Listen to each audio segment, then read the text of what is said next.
the dodge build, a build that focuses on using the game's dodge mechanic for damage mitigation. This build utilizes speed and craftiness in order for you to survive the onslaught of enemy bullets, and it's great for doing difficult objectives. This build does not need any DLC to be used. It is also certified for use on any difficulty, including Death Wish and 1 down. Unlike armor setups, dodge ones are much easier to build because there aren't very many skills that can actually increase your dodge. Most of the dodge you get comes from the perk deck you're using, generally Rogue or Crook, and the rest is just making a crafty setup that synergizes well with it. So the skills for dodge are Duck and Cover, which increases your sprinting dodge, and Sneaky Bastard, which just increases your dodge in general. That's it. Now, the thing with increased dodge from Sneaky Bastard is that to be able to make the most of this skill, you have to use weapons that have good concealment and get you to low visibility. In this case, we have to get within 5 visibility to get the maximum effect of Sneaky Bastard, because I don't have it aced. Now, there are a few skills in Ghost that'll help out with your visibility. Inner Pockets will increase the concealment of melee weapons by 2, and Optical Illusions will increase the concealment of silence weapons. So, if that's a telltale sign of the weapons we're going to be using silence weapons.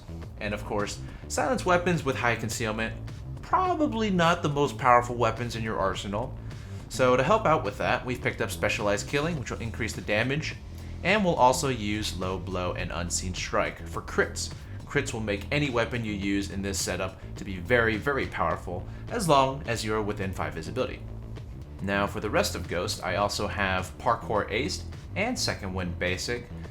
For these skills, they're mostly just to get up to these higher tier ones, but on their own, they're also very handy to have on dodge setups because they are speed skills, and speed is a very important aspect in a dodge user's survivability.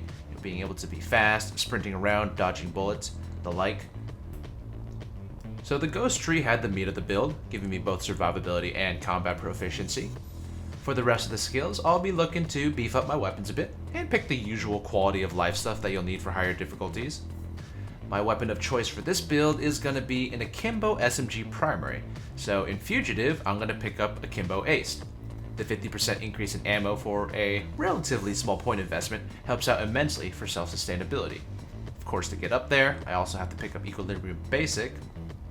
And for these SMGs in particular, I'm going to be using them in single shot mode, which makes them a good candidate for aggressive reload. And a faster reload for Akimbo weapons is going to be super nice because Akimbos usually have painfully slow reloads. To get up to aggressive reload, I'll need Stable Shot and Marksman Basic. Now, since I don't have a decent set of assets to bring to the table, I'm going to be getting First Aid Kits with Uppers Aced. And while I'm up here, I might as well grab Inspire to help out my teammates. First Aid Kits work well with high mobility setups, keeping you on the move and dodging at all times. And of course, to get up here, I've also picked up Quick Fix Aced and Combat Medic Basic. Now, with the few skill points I have left, I've got Resilience Aced, Die Hard and Transporter Basic, good stuff to have on any build. Technician, Steady Grip for a little bit of weapon accuracy, never hurts. And of course, if we're doing 1 down, gotta have 9 Lives Aced, and Swan Song does not hurt at all.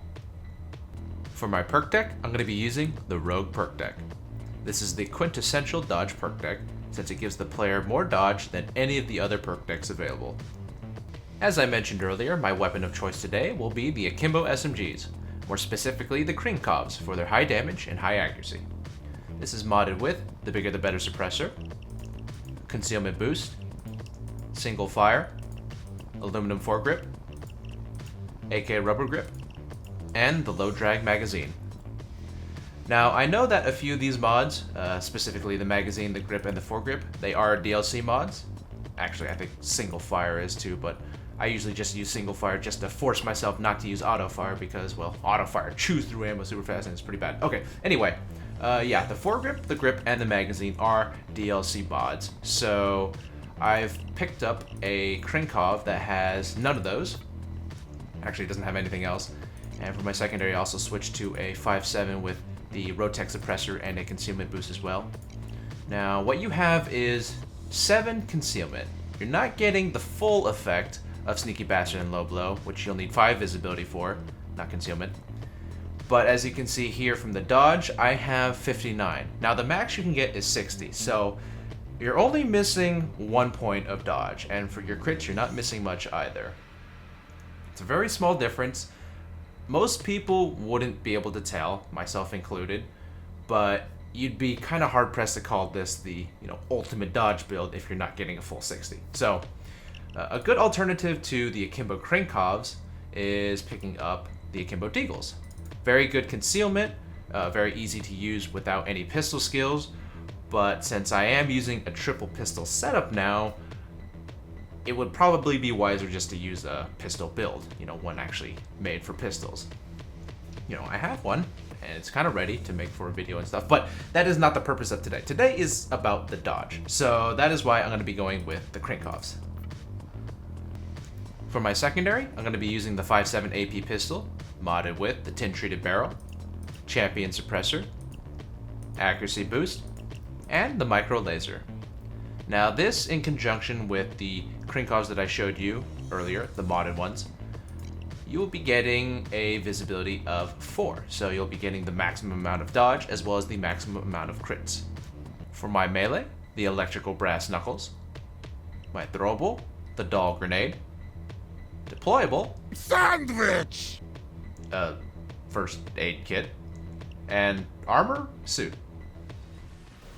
Here we go, another dodge build. This is probably the most common type of build I make, since I myself prefer running around like a hooligan. Like I mentioned earlier, dodge builds aren't too terribly difficult to make. Most of the dodge a player gets is just reliant on the perk deck, and of the perk decks available, only 2 really that I can think of can give you a huge increase in dodge, that being Rogue and Crook. And while they're both pretty decent, I feel like the small armor boost that you get from using Crook is pretty negligible on 1 down difficulty, so I just stick to Rogue, as do most people. Plus, Rogue also has an advantage over Crook with the super fast weapon switch, which may or may not matter so much depending on what you're using, but it is still an advantage nonetheless. With our build, we've already picked up all the dodge skills, so everything else is really just what you want. Just like the armor build, the main focus of the setup here is just the survivability aspect, and many of my builds will use this as a base for their setup. The big difference between dodge and armor, well, other than the obvious playstyle, is dodge is a bit more constricted with the weapon selection. With armor, you don't need to worry about your visibility at all. But with dodge, you need to use weapons with high concealment to get the benefits of crits and extra dodge from Low Blow and Sneaky Bastard. I mean, you could definitely do without the extra dodge from Sneaky Bastard if you're more worried about having just weapons you want to use without worrying about concealment. But, if you want the extra dodge, which is also extremely nice to have on 1 down difficulty, there's still plenty of decent weapons you can use to have good concealment.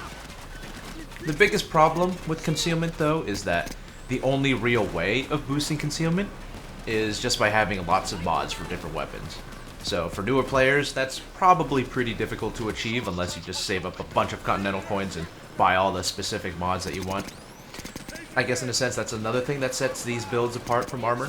With dodge, it's a fairly simple skill build, but harder to make in terms of the weapons. And with armor, it's a heavier point investment, but with less restriction on the weapons, for both using them and making them.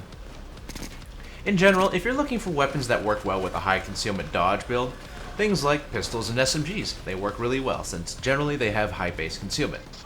Paired with mods that you can apply to the weapon, and you'll get absurdly low visibility.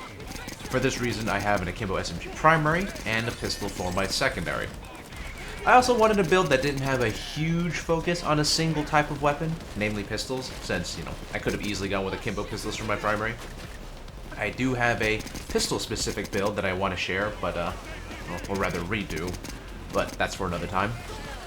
In any case, I wanted something a little different from my generic dodge build, and this is what I went with. I'm actually fairly surprised at how well the Akimbo Krinkovs work on this build. They're not something I use too much, but I gave them a whirl, and they're actually really nice with crits and the silencer skills. They're incredibly efficient weapons with very large magazines, and they have some decent stats otherwise, accuracy and stability and whatnot. With the Akimbo skill, there isn't anything to worry about with the, ammo and stability, I guess, since it does cover both. The only real problem the Akimbo Krinkovs have is a slow reload, and that's just something that all Akimbos have. So, I took a page from the armor build and I picked up aggressive reload again, since that'll work with SMGs as long as they're in single fire mode. The Krenkovs in particular are probably the best SMGs to use in single fire mode because, well, they do the most damage, so there's no need to leave it on in full auto. What's even better is that the Krenkovs do about 80 damage, if I recall, which is kind of the perfect number for akimbos. You know, one of the most annoying things about this game is that each click of the mouse shoots both of the guns if you're using akimbo weapons. And while that's not too bad for most of the weapons, when you try to use akimbo revolvers or deagles, you're essentially wasting a shot every time you shoot because, you know, it'll just miss or it's just pretty wasted. With the Krenkovs, they benefit pretty well from it since they don't have that same type of damage where you'd worry about letting one shot miss your target. And when you do need to shoot it fast for specials like bulldozers, tasers, you know, stuff that are tankier, even in single fire mode, you'll get out a lot of bullets without having to click too fast. And actually, if you wanted to click fast, you know, shoot really fast, these SMGs in particular are pretty good because they have really high fire rates where they're actually pretty bad on the pistols. You know, even if you use things like the cross kills or especially the deagles or the revolvers, they shoot very slow. So the Krenkovs, they're fairly strong weapons on their own, and we haven't even really mentioned crits yet either. Crits are an incredibly powerful addition to your build, as long as you can get the right concealment for your weapons. Through Low Blow and Unseen Strike, you can make some of the weakest weapons usable on the highest difficulty. If you're not really sure what a crit is, basically it means that if you shoot a shot and it's a critical shot, that means it does headshot damage to the enemy you hit, on top of the damage that the bullet is already doing. So say you hit an enemy in the head with a critical shot, you're basically doing double damage because of the first initial hit as well as the crit damage you're getting on top of that. So spammy weapons definitely benefit a lot from crits, and it makes sense on this build with the SMGs and the pistol secondary. Other than the dodge aspect, this is actually probably the biggest difference between this build and the armor build, just the crits you're getting.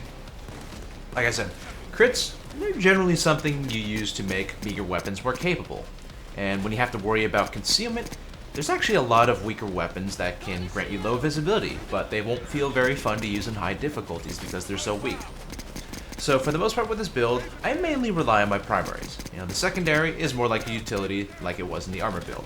I only really bring it out to take out shields, snipers, or maybe I don't have ammo for my primary weapon, something like that. If you haven't noticed, the 5.7 is a pretty common secondary for me to bring along since it's a very powerful weapon with shield penetration, good range. You can't really go wrong with it. And you know what's best of all? It's a free weapon! So glad it doesn't suck. When it first came out, the ammo pickup for it was so bad. I mean, you pretty much couldn't grab ammo off the ground. I mean, like, I know they want to balance a weapon so that, you know, it's not overpowered or anything, so they had to give it some really big drawback, especially at the start. But, you know, at the same time, I'd rather they make a free gun really strong than really shitty, you know? Kind of like the Judge and the electrical brass knuckles. Make the free weapons good, or at least usable compared to all the other stuff in the game, and everything else won't matter. Yeah, people like to complain about how overpowered DLC stuff is, but honestly, it's usually just because those people don't bother looking around, trying to work with what they have. So, I've gone on a lot about the weapons this time around, but I haven't really talked much about the survivability yet. And thinking about it right now, there's actually not much to talk about, unlike armor, where, you know, there's a lot of aspects you have to consider. What armor you bring, how high the armor value is, your regeneration speed, your character speed, drawing aggro, what have you. With dodge, is kind of simple. You know, you gotta build for it, you bring a suit, or lightweight ballistic vest, or whatever you want to use, and then you run your ass off as much as you can.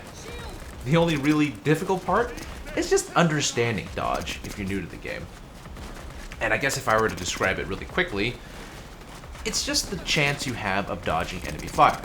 Obviously, the higher dodge you have, the higher chance bullets miss. And with the skills, they also factor into the position that you're currently in, you know? You get the least dodge when you're standing still, you get more when you're walking, and you get the most when you're sprinting. Of course, you're still getting a little bit of dodge while you're not moving, so it's not like you're a complete sitting duck, but if you're trying to get out of a sticky situation or trying to maximize the usage of your dodge, running around is your best bet. In the past, dodge also used to take into account whether you were standing or crouching, but that's no longer in the game. Unfortunately, I used dodge back then as well, and it's a little bit of a habit of mine now to always be crouched because, you know, when you're crouched, you had more dodge. So if you see me crouching a lot in the gameplay, That's why. Now, as far as I know, dodge is still the preferred method of survivability for higher difficulties, especially one down, which I guess makes sense. Armor doesn't scale well with difficulty at all, but dodge remains pretty constant in whatever you play. I don't really know the specifics, and to be honest, I'm far too lazy to go find out because I just know that I've played enough to get a feel for what works, and dodge definitely works very well, to the point where survivability based on chance is preferred over something like armor. Well, sometimes.